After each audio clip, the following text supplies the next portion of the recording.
Well, the stair and walkway system, which we just have a little piece of here, and that's, we had some weight issues for the demonstration. We had to make sure we didn't overload this existing deck. But this starts to demonstrate what we wanted to do with the stair and walkway system, which is very light feeling, very open and airy, again, so that we had that light and air on both sides. We're not in an enclosed corridor, so that sort of feeling of very light and airy.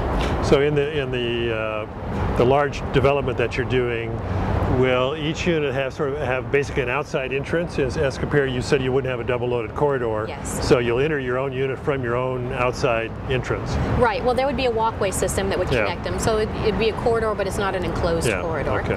And and it just wouldn't have, you know, it's not all completely enclosed. And each of them would have their doors similar to this, just off of that walkway. Okay. Let's go look at the downstairs unit. So both of these units are in a 15 by 45 dimension. And upstairs we saw that we used some of that space for an exterior deck. Down here we actually used the entire module as living space.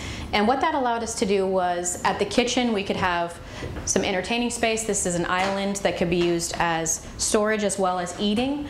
Gave you a space, if you have a dining room table, you could put it here, and then space for you to have a living room. So again, we're just demonstrating how it could be lived in. It doesn't have to be lived in this way. In fact, the island can move to the wall. This can be completely open. However your person's personality would, you know, lives. People live very differently.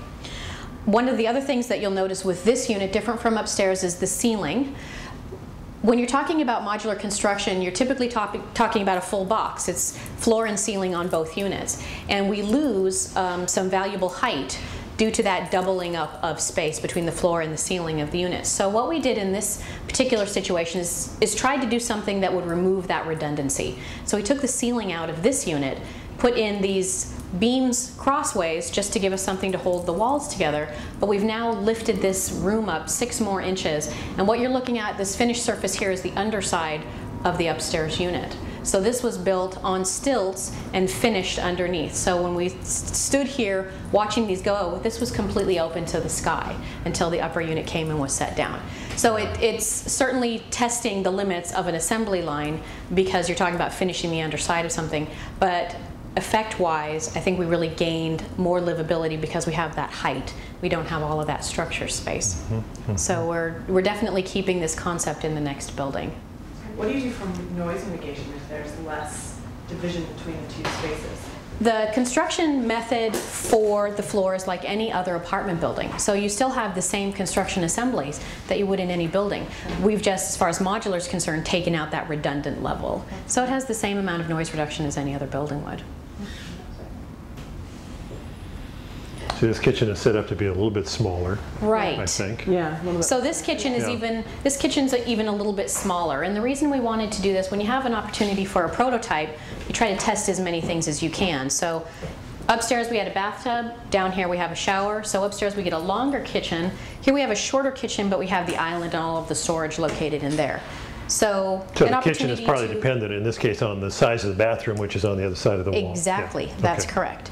So I think still just as functioning as any other kitchen, just a little bit shorter. Okay. So one of the interesting aspects of living in small spaces is not only storage, but how you divide up spaces. And in a space of this size, if you have 2 people living here, which you could easily see, sometimes you just need some place for someone else to go. So what we've demonstrated here is that you can actually take what we have as freestanding closets and create a desk, just someplace for someone to have your computer. It's not a full-fledged den, but it's a completely different place for someone to be, so you're not always sort of in the same room as one another.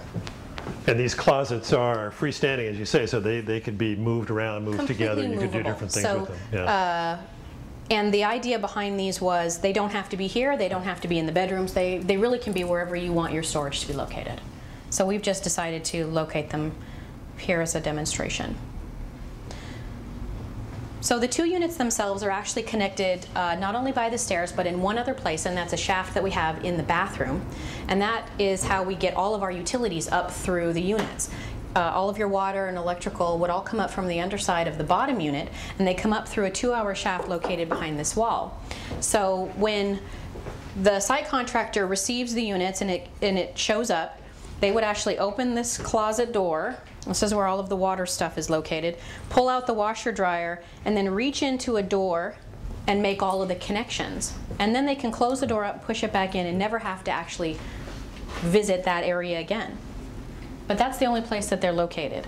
So that's why when you're looking at this, the assembly of this floor plan, all of our water issues are all in this one compact smart box is what we call it, because it's all centrally located around that shaft. So here in this, we've actually chosen to use the combination washer dryer ventless system, very efficient, and very small water heater. Why don't you come on down here to the bedroom?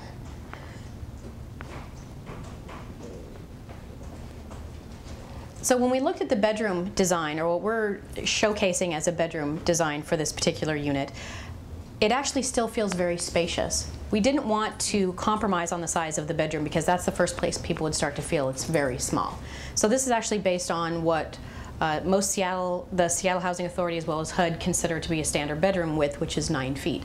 And it still feels very, very spacious. We actually have a small electric resist heater in here too, so that we can kind of zone the heating here. It doesn't have to be the main system. If it gets a little chilly back here, you can turn that on for a couple minutes and warm up the space in the back. And what's this floor? This is yeah, this black floor is different than upstairs, and this is a Pirelli rubber floor. So rubber is a very natural material. It's very soft on your step, and gave the look of a solid surface. Although we wanted to do a concrete or solid floor down here, that doesn't work well with modular because of the transportation issue. It would all come very cracked. So we wanted to achieve something that gave that same look of a concrete floor, a solid color and surface, without the issues of cracking. And so we're experimenting with the rubber floor. Has it been used much in housing that you know of? Not really. You mostly see this in institutional places. You even see it, a lot of times you'll recognize it as the one with the little raised circles on it. This is just the flat version of that.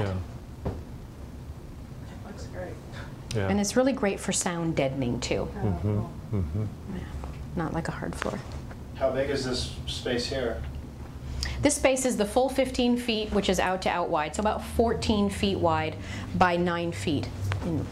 And then this total apartment is? This one, out to out dimensions of these are 15 by 45. And 650, was that the number in terms of square foot in this? It's about 675. In this unit? Yeah. Okay.